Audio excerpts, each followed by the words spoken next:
أعوذ بالله من الشيطان الرجيم بسم الله الرحمن الرحيم الحمد لله رب العالمين والصلاة والسلام على سيدنا محمد وعلى آله وأصحابه أجمعين. Falëndërimet dhe lavdrimet I takojnë vetëm Allah Xheleshanuhu, I cili na krijoi në formën më të bukur, na udhëzoi në fenë e vërtetë dhe të vetme të pranuar, na e shpalli Kur'anin udhërrëfyes dhe na dërgoi Muhammedin sallallahu alaihi wasallam mësues. Përshëndetjet tona të përzemërta qofshin mbi vulën e pejgamberisë të dërguarit fundit, Muhammedit sallallahu alaihi wasallam, mbi familjen e tij të ndershme, mbi shokët e tij të sinqert dhe mbi gjithë muslimanët, të cilët e kanë ndjekur rrugën e Islamit, janë duke e ndjekur dhe do ta ndjekin atë deri në ditën e gjykimit. Dëgjues të nderuar, Allahu Xheleshanuhu I krijoi njerëzit qenje shoqërore të nevojshëm për njëri tjetrin, ku dalloi njerëzit që të sprovohen. I pasuri të sprovohet me të varfrin, se a do të jep sadaka dhe a do të jetë në ndihmën e nevojtarve. Po ashtu sprovoj të varfrin, se a do të jetë I durueshëm në fukarallëkën e tij apo jo. Tek njeriu, pasuria mund të bëhet shkak për devim, por mund të bëhet shkak edhe për shpëtim. Pasuria mund të harxhohet në vepra halal, por edhe në vepra haram. Andaj është shumë e rëndësishme se si do të harxhoj pasurinë e tij njeriu.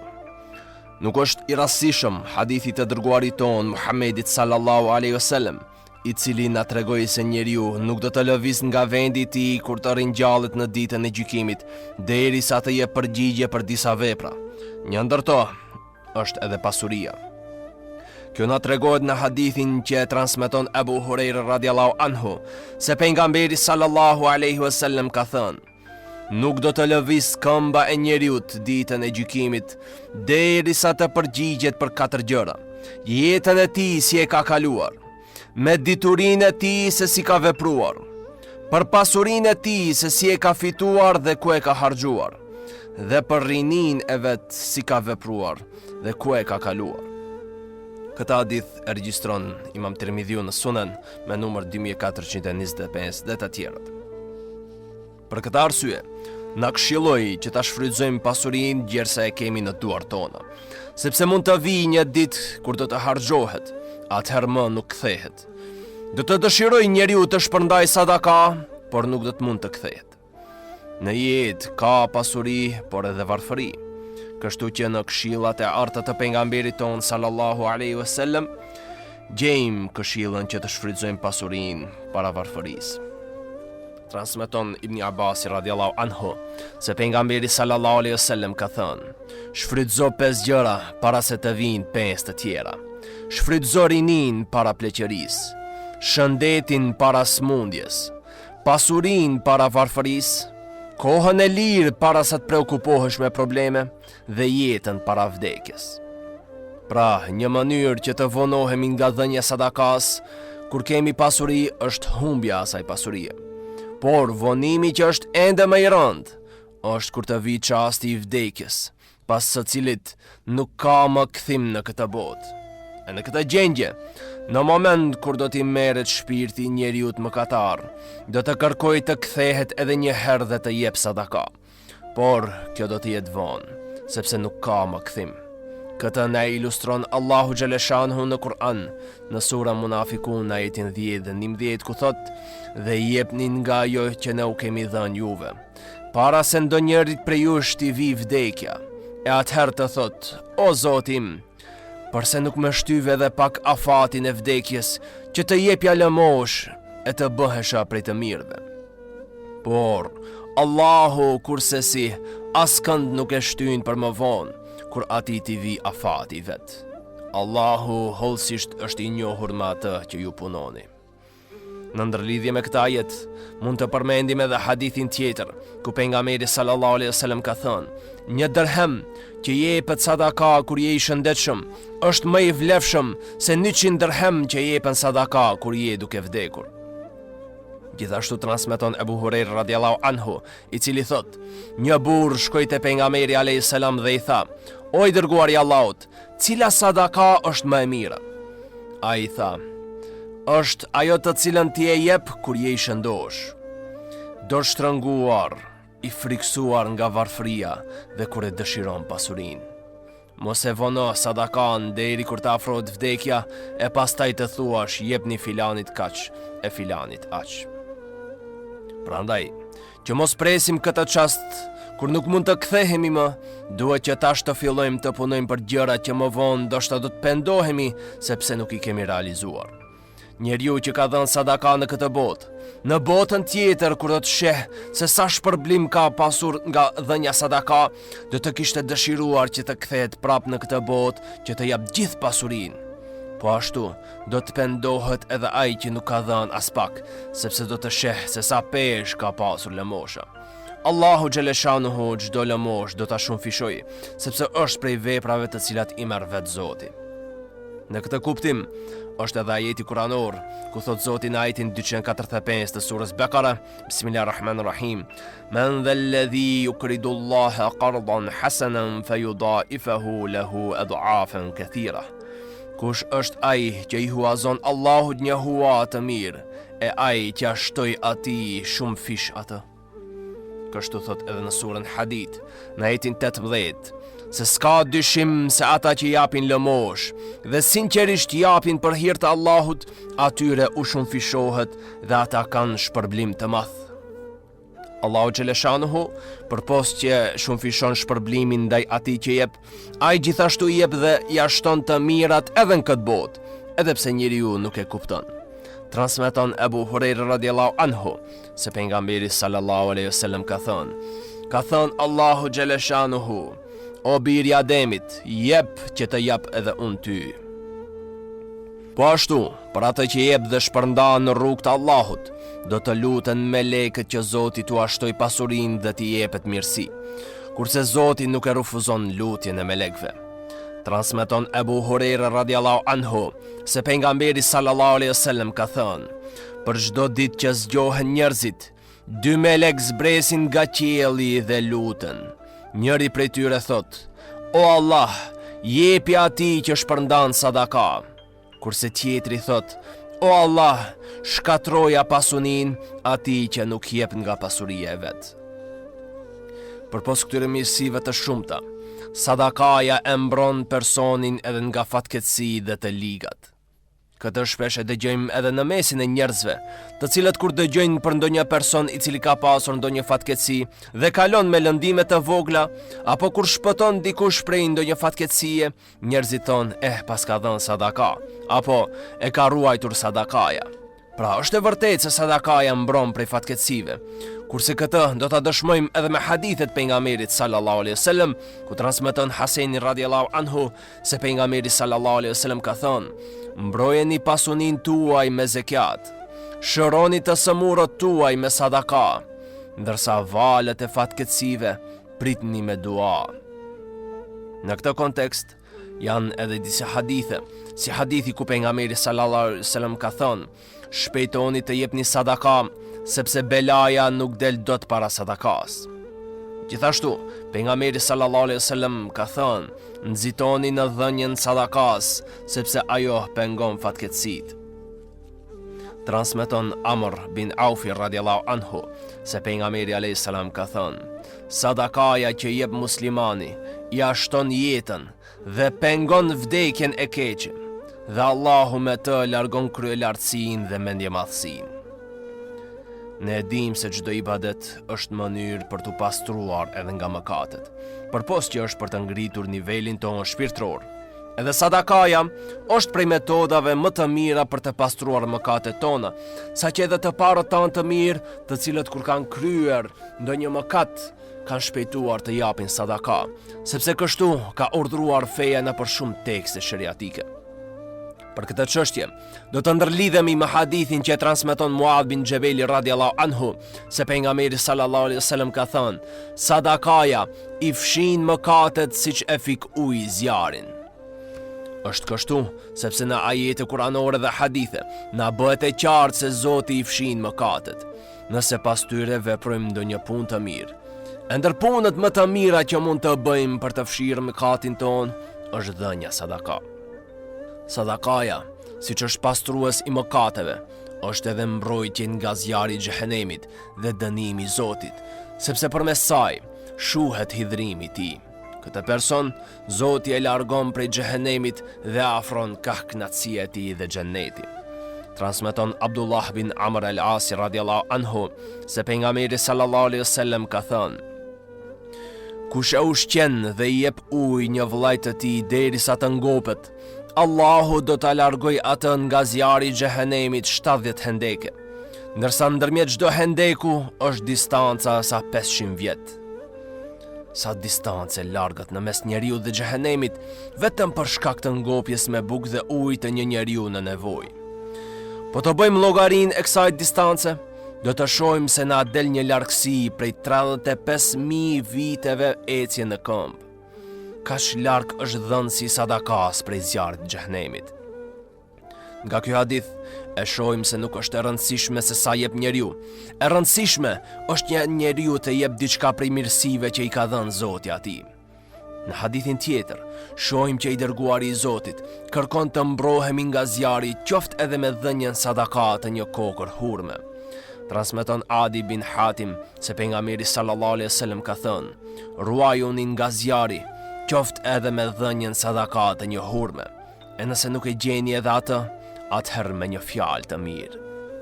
Në një tjetër hadith, i dërguari i Allahut, Yahya alayhis salam, e paraqiti njeriun si personi i cili kapet rop nga armiku dhe lidhet, kurse shpëtimi i tij është dhënia prej pasurisë. Kështu është shembulli i njeriut në këtë botë. Ai është i lidhur me dashurinë ndaj kësaj bote. Është i lidhur nga mashtrimet e shejtanit, të cilat gjenden në çdo skaj të jetës sonë. E shpëtimin nga ky ankth i xhehenemit dhe lidhjes në jetën e varrit do të jetë dhënia sadaka. Transmeton Harith el-Ash'ariu radiallahu anhu se pejgamberi sallallahu alaihi wasallam ka thënë: Allahu e urdhroi Yahyan, birin e Zekerias alayhis salam, të vepronte 5 gjëra dhe për zbatimin e tyre të urdhronte edhe Ben Israilit. Ai të bëj njerëzit në Kuds dhe derisa u mbush vendi plot, ai tha: Allahu më ka urdhruar me 5 gjëra dhe për to ju urdhroj edhe juve. Pasi përmendi 3, e 4-ta tha është: ju urdhroj të jepni sadaka, sepse shembulli i sadakas është si ai i një njeriu që kapet rop nga armiku. Ata e marrin dhe ja lidhin duar gjerë në fyt, dhe ai u thot: a pranoni nëse unë paguaj për ta liruar veten time nga ju? Ato pranojnë, kështu ai fillon t'u jep nga pak dhe nga shumë, vetëm e vetëm për ta liruar veten e tij nga ata. Kurse ata që e kanë përfituar si shprehi këtë akt, pra dhënien e sadakas, do të kenë një derë speciale për të hyrë në xhenet dhe nuk do të hyjnë në portën ku do të hyjnë shumica e xhenetlive, por se do të jenë të dalluar dhe veçuar. Transmeton Ebu Hurajra radiallahu anhu se pejgamberi sallallahu alaihi wasallam ka thënë: kush jep një çift nga pasuria e tij në rrugën e Allahut, do të ftohet në xhenet. O rob, kjo është më dobishmja për ty. Ai që ka fal namazin, do të thirret nga dera e namazit. Ai që është mujahid, do të ftohet nga dera e xhihadit. Kush është prej atyre që ka dhënë sadaka, do të thirret nga dera e sadakas. Kush ka agjeruar, do të ftohet nga dera Rejjan që është e rezervuar për agjeruesit. Ebu Bekri radiallahu anhu, kur e dëgjoi këtë, tha: prej cilës të ftohet nuk do t'jetë keq, por a do të ketë dikush i cili do të thirret prej të gjitha dyerve? Pejgamberi alayhis salam tha: po, dhe shpresoj që ti të jesh prej tyre.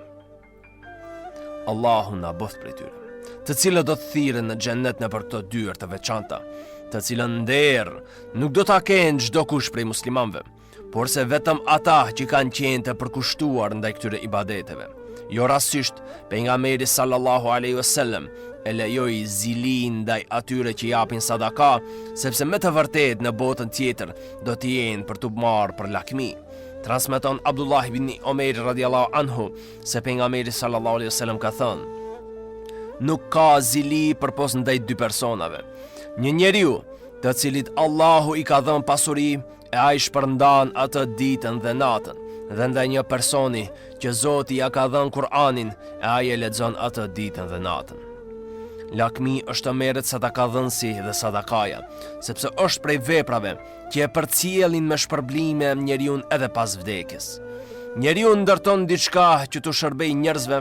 Njeriu vdes, ndërsa vepra ende jeton dhe e furnizon pronarin me sevape edhe pas vdekjes së tij. Ati nuk i mbyllet llogaria deri në ekzistimin e shkakut apo veprës, të cilën e ka lënë pasi lëmosh rrjedhse. Prandaj, njeriu duhet të mundohet të lë edhe sadaka rrjedhse, që do ta përcjellin me shpërblim edhe pas vdekjes. E jo vetëm të jep sadaka e cila do të konsumohet brenda një dite apo periudhe e pastaj do të zhduket. Ndërsa, kur do të jep sadaka rrjedhse, ajo nuk ndërprehet, por se vazhdon ta furnizojë njeriu me sevape edhe pas vdekjes. Kështu mund të jetë një çeshme, një rrugë, lënia një tokë vakëf, lënia ndonjë Kur'ani në xhami, dhurimi ndonjë libri e shumë forma tjera. Për këtë çështje, do të argumentojmë me hadithin që e përcjell Ebu Hurajra radhiyallahu anhu, se pejgamberi sallallahu alaihi wasallam ka thënë: kur vdes biri i Ademit, i ndërpriten veprat e tij përpose në 3 raste: sadakaje e rrjedhshme, diturinë e dobishme dhe nga një fëmijë i mirë i cili do të lutet për të.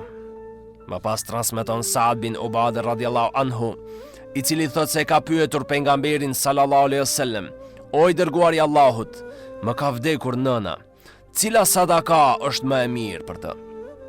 Ai tha: uji. Pastaj Saadi hapi një pus, një bunar dhe tha: kjo është për nënën e Saadit.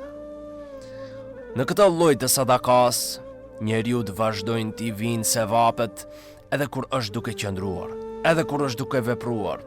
Pra në çdo gjendje i vinë sevapet. Për ta kuptuar se si është e mundshme kjo, do të përmendim një hadith ku tregohet për gjendjen e njeriut i cili mbjell një pemë apo ndonjë bim, dhe kur vjen koha e pjekjes së tyre, prej tyre mund të hanë njeriu ndonjë shpend apo kafsh. Për çdo kokër do të shkruhet sadaka, edhe pse ti nuk e ke pasur për qëllim që ta japësh atë. Transmeton Enes radhiyallahu anhu se pejgamberi sallallahu alaihi wasallam ka thënë: çdo musliman që mbjell një bim do t'i llogaritet sikur ka dhënë sadaka, sa herë që nga kjo bim apo pemë të ushqehen njerëzit apo kafshët. Ne dim se bisedat e shumta janë të qortuara, por se kur bëhet fjalë për nxitjen për sadaka, është prej fjalëve më të mira që mund të thuhen. Andaj kërkohet që njeriu të shmanget bisedave të kota, ndërsa ta mësoj gjuhën e vet të flet sa më shumë për vepra të mira dhe të nxit të tjerët për mirë. Në ajetin e 114 të surës Nisa, Allahu xhaleshanu thot: Bismillahirrahmanirrahim. La khayra fi kathirin min najwahum illa man amara bi sadaqatin aw ma'rufin aw islahin bayna an-nas. Në shumë biseda të tyre të fshehta nuk ka asnjë dobi, përveç bisedës kush këshillon për sadaka, për ndonjë të mirë ose pajtim mes njerëzve. E kush i bën këto duke pasur për qëllim vetëm kënaqësinë e Allahut, ne do t'i japim më vonë në botën tjetër shpërblim të madh. Por si çdo ibadet, ashtu edhe gjatë dhënies së sadakas, duhet të kemi parasysh disa rregulla dhe parime, sepse mund të ndodhë që adhurimin ta shndrojmë në mëkat, apo të paksojmë sevapet, ose edhe të arrihet efekt i kundërt. Është e lejuar që sadakaja të jepet në mënyrë publike, nëse njeriu është i sigurt se shejtani nuk mund të deportojë në niyetin e tij dhe të mos fillojë të krenohet me punët e veta. Por, nëse e jep fshehur dhe në mënyrë të cilën nuk e sheh dikush, është ende më mirë, pasi njeriu e bën veprën për Zotin, e jo për njerëzit dhe lëvdatët e tyre. Në këtë mënyrë, do të mbroj vetëm prej mendjemadhësisë dhe veprës për të dukur, gjithashtu do të mbroj nderin e vllajt të vet në nevojë. Nuk duhet të harrojmë se 3 personat e parë me të cilët do të ndizet xhehenemi janë dietari që ka punuar që t'i thonë njerëzit i ditur, me luftëtarin i cili ka luftuar që t'i thonë njerëzit trim, dhe me sadakadhënësin i cili ka dhënë lëmosh që t'i thonë njerëzit dordhën. Prandaj preferohet fshehja e kësaj vepre, siç fshihet njeriu në namazin e natës për të ruajtur intimitetin në mes tij dhe Zotit të vet. Në surën Bakara, në ajetin 171, Zoti thot: "Nëse lëmoshat i jepni haptazi, ajo është mirë, por nëse ato ua jepni të varfërve fshehurazi, ajo është edhe më mirë për ju dhe ai ua largon të këqijat. Allahu është i njohur hollësisht për veprat e juaja." Po ashtu, për këta që japin sadaka fshehurazi, është përgatitur një vend i veçantë në ditën e gjykimit, në hijen e arshit, në atë ditë kur nuk ka hije për të mbrojtur nga nxehtësia e ditës së gjatë dhe me vapë. Transmeton Ebu Hurajra radiallahu anhu se pejgamberi sallallahu alaihi wasallam ka thënë: 7 grupe njerëzish Allahu do t'i fusë në hijen e tij, në ditën kur nuk do të ketë hije tjetër përpos hijes Allahut. Imami i drejtë, i riu që është rritur në adhurim ndaj Zotit, një njeri zemra e cilit është e lidhur për xhamin, 2 veta të cilat duhen për hir të Allahut, ai i cili refuzon kërkesën e një gruaje të bukur dhe me autoritet, kur ajo e fton për të bërë zina, e ky e refuzon duke thënë: "Unë kam frikë Allahun." Pastaj një person i cili jep sadaka me dorën e djathtë, saqë mos e kuptoj e majtë e tij, dhe personi i cili përmend Allahun në vetmi dhe i mbushen syt me lot. Pejgamberi alayhis salam gjithashtu ka thënë: "Sadakaja e dhënë fshehtas e shuan hidhrimin e krijuesit." Sidomos në një hadith tjetër, e cilësoi këtë njeri si krijesën më të fuqishme që ka krijuar në mesin e krijesave, siç përcillet në hadithin që e transmeton Anas bin Maliku radiallahu anhu, se pejgamberi alayhis salam ka thënë: "Kur Allahu xheleshanuhu e krijoi tokën, e bëri atë të lëkundët, pastaj i krijoi kodrat, i renditi ato nëpër të, e atëherë toka u stabilizua. Melekët i pan kodrat dhe thanë: Ja Allah, a ka diçka në mes krijesave tua më të fortë se kodrat? A ju përgjigj tha: Po, është hekuri. Melekët pyetën: Po a ka diçka më të fortë se hekurin? Tha: Po, është zjarri. Melekët pyetën: A ka diçka më të fortë se zjarri? A i tha: Po, është era. Po diçka më të fortë se era? Pyetën melekët. Po, tha Allahu xheleshanuhu, është njeriu i cili ndan sadaka me dorën e djathtë, saqë nuk e kupton këtë dora e majtë. Nëse vepron të kundërtën e kësaj, pra duke u krenuar dhe duke nënshmuar të tjerët, atëherë ekziston mundësia e zhdukjes së asaj vepre dhe të mos fitohet asnjë shpërblim. Këtë e themi në bazë të ajetit kuranor, në ajetin 264 të surës Bekare, ku thot Allahu xheleshanuhu: O ju që besuat, mos i prishni lëmoshat tuaja me të krenuar, e me ofendim, siç bën ai që i jep pasurinë e vet sa për syefaqe të njerëzve, e nuk beson Allahun dhe botën tjetër. Shembulli i tij është si një gur i madh e i lëmuar, mbi të cilin ka pak dhe, e kur e godet atë një shi i madh, e lë të zhveshur. Ata nuk arrin asgjë nga ajo që punuan.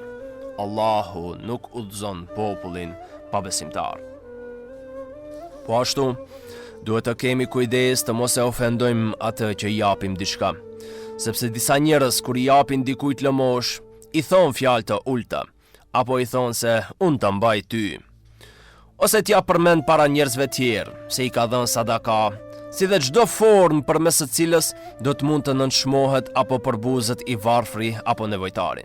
Te Zoti, më e dashur është i thuhet të varfrit një fjalë e mirë, një buzëqeshje apo një lutje, duke i thënë Zoti të ndihmoft apo Zoti ta lehtësoft, sesa ti jepet sadaka e pastaj të nënshmohet dhe të kritikohet. Këtë na e përmend Zoti në ajetin 263 të surës Bekara, ku thot: Një fjalë e mirë dhe një lehtësim që i bëhet lypsit është më e mirë se një lëmosh që përcillet me të keqe. Allahu nuk ka nevojë për askënd sepse është i butë. Gjithashtu, duhet të ketë parasysh që të jepet sadaka atë që e don edhe për vete, dhe të cilën do e kishe pranuar edhe ti, e jo atë të cilën nuk e don, apo atë të cilën e ke për qëllim ta hedhësh në mbeturina, sepse ajo që nuk është e përdorshme, nuk të pëlqen ty, nuk i kryen punë as të varfrit. Prandaj Zoti thot në Kur'an në ajetin 267 të surës Bekara: O ju që besuat, jepni nga më e mira e asaj që e fituat, dhe nga ajo që ju dham prej tokës. E mos nxitoni ta jepni atë më të pavlefshmën nga ajo, e që ju nuk do ta pranonit për vete, po se me sy mbyllur. Dhe dijeni se Allahu nuk ka nevojë për ju, nga se është i madhruar. Sadaka mund të jepet çdo gjë e cila i shërben njeriu dhe i ndihmon për t'ia lehtësuar punën. Sadakaja nuk është vetëm paraja, por edhe mjete të ndryshme si vegla pune, tesha, orendi shtëpiake, libra, materiale shkollore, prodhime ushqimore, shpagim të ndonjë borxhi, blerja e drunjve për dimër për të varfrit, barqja e ndonjë udhëtari deri në destinacion dhe shumë forma të tjera. Sadaka mund të jepet tek të varfrit, skamnorët, ata që nuk kanë streh mbi kokë, jetimet të cilët nuk kanë mbështetje, borxhlind, të cilët kanë hyrë në borxh shkaku i nevojës jetësore, por jo ata të cilët janë në borxh shkaku i komarit apo ndonjë harami tjetër. Gjithashtu lejohet ndaj studentëve, të cilët kanë nevojë për materiale të ndryshme gjatë studimeve, të sëmurëve dhe invalidëve, të cilët nuk mund të sigurojnë harxhimet për barra, dhe të gjithë atyre që nuk mund të dalin në krye me harxhimet e veta. Po ashtu, është e vlefshme për ndërtimin dhe mirëmbajtjen e xhamisë, ndërtimin e ndonjë shtëpie për të varfrit dhe shumë vende tjera. Nuk duhet u jepet atyre të cilët lypjen e kanë shndruar në biznes dhe formë jetese, duke mos u munduar as pak të gjej punë, por i vjen më lehtë të qëndroj rrugëve, të shkoj të lyp derë më derë, apo të qëndroj para derës së xhamisë për çdo xhuma dhe të kërkoj prej njerëzve, sepse në këtë mënyrë më lehtë përfiton. Këtyre njerëzve nuk duhet dhënë, sepse në këtë mënyrë ne i shndrojmë ata në parazit të shoqërisë, të cilët vazhdimisht mbështeten tek njerëzit, si dhe i japim një pamje të shëmtuar rrugëve dhe xhamive. Por ndaj tyre duhet të merr iniciativë shteti që t'i largojë prej rrugëve, sidomos ata të cilët në periudha kur është koha shumë e nxehtë apo shumë e ftohtë mbajnë afër vetes fëmijë të vegjël apo foshnjë, ku me këtë rrezikon edhe jetën e fëmijëve të vet. Këto duhet shteti t'i sigurojë që të mos dalin të kërkojnë dhe të gjejnë mënyrën adekuate për mbijetesë. Nuk duhet t'u jepet mundësia për të kërkuar në xhamia çdo personit pa njohur, i cili ka kopjuar një fletë në të cilën është fotografia e ndonjë fëmie së smur, e pastaj shkojnë t'u bëjnë të holla në xhami për operime të shtrenjta, ku në fakt ato të holla i marrin për interesa personale. Ndaj tyre duhet të merren masa, që të hulumtohet rasti, e jo t'i mundsohet më një herë që të lyp, por të kontaktohet shembull hoxha i vendit, për të cilit është lypsi apo miftinia adekuate, që të shikohet se a është me të vërtet ky person nevojtar apo jo. Sepse kemi pasur raste që njeriu ka kërkuar ndihmë të holla për operimin e vajzës, kurse kur është hulumtuar gjendja e tij, është vërtetuar se ato të holla i ka harxuar në kazino. Andaj, ndaj këtyre grupeve duhet të ketë shumë kujdes dhe jo imami dhe këshilli i xhamisë t'i lejojë çdo njeri të lyp para xhamie. Po ashtu, sot është përhapur një mënyrë e re e mashtrimeve, ku disa të rinj kanë marrë në dorë një blok me flet pagesa, ku thirren në emra të disa shoqatave humanitare, të cilat ndoshta edhe nuk ekzistojnë, e hyjnë nëpër shtëpi, dyqane dhe kafene, kërkojnë ndihmë për ndërtimin e shtëpive të varfërve. Këtu ka edhe prej atyre të cilët ndoshta janë të sinqertë, por duhet të ketë shumë kujdes, sepse është vërtetuar për disa të cilët ato ndihma i kanë keqpërdorur. Gjithashtu, sot shohim edhe në rrjete sociale si Facebooku, ku shpesh nxjerrin foto të ndonjë fëmie apo të ndonjë smuri për të cilin duhet të tubohen mjete për operim apo gjëra tjera, aty shënohet konto numri që dikush të dërgojë të holla aty. Edhe këtu nuk duhet të ketë besim plotësisht, sepse janë të mundshme mashtrimet dhe keqpërdorimet. Por në rast se njeriu ka dhënë ndonjëherë sadaka në kësi vende jo meritore, e pastaj e kupton se personi nuk ka qenë meritor për sadakan e tij, nuk duhet të dëshpërohet, sepse ky e ka arrit sevapin dhe shpërblimin e Zotit, edhe pse nuk ka mundur ta qelloj personin dhe vendin e duhur. Për këtë, do të sjellim hadithin që e transmeton Ebu Hurajra radhiyallahu anhu, se pejgamberi sallallahu alaihi wasallam ka thënë: një njeri tha, sot në mbrëmje do t'jap sadaka. Ai doli për ta dhënë, por sadakaja e tij ra në duart e një gruaje të pamoralshme. Të nesërmen, njerëzit filluan të thonin: mbrëm ju dha sadaka një të pamoralshmes. Njeriu tha: o Zotim, ty të takon falënderimi. Sadakaja ime pas ka rënë në duart e një zinaqari. Dhe tha: do t'jap sadaka tjetër. Ai doli me sadakan e tij dhe këtë radh ajo ra në duart e një të pasuri. Të nesërmen njerëzit thoshin: mbrëm, dikush i ka dhënë sadaka një pasaniku. Njeriu tha: o Zotim, ty të takon falënderimi. Sadakaja ime pas ka rënë në duart e një pasaniku. Dhe tha: do t'jap përsëri sadaka. Ai doli me sadakan e tij dhe këtë herë ajo ra në dorën e një hajduti. Të nesërmen njerëzit filluan të thonë: mbrëm, i ka dhënë dikush sadaka një hajduti. Njeriu tha: o Zotim, ty të takon falënderimi. Sadakaja ime pas ka rënë në duart e një hajduti. Ai pa në ëndër atë natë, duke ju thënë: përsa i përket sadakas tënde, ajo është e pranuar. Për gruan e pandershme, ndoshta ajo sadaka do ta largojnë nga zinaja. I pasuri ndoshta do të merr mësim dhe do të filloj të jep sadaka nga pasuria e tij. Dhe për hajdutin, ndoshta kjo sadaka do të bëhet shkak që ai të largohet nga vjedhja. Këtë hadith e shënon Imam Buhariu dhe Imam Muslimi në sahihet e tyre. Dhe për fund, ju ngelni përzemërsisht të përshëndetur me përshëndetjen islame. Assalamu alaikum wa rahmatullahi wa barakatuh. Subhanakallahumma bihamdik, ashhadu an la ilaha illa ant, astaghfiruka wa atubu ilaik.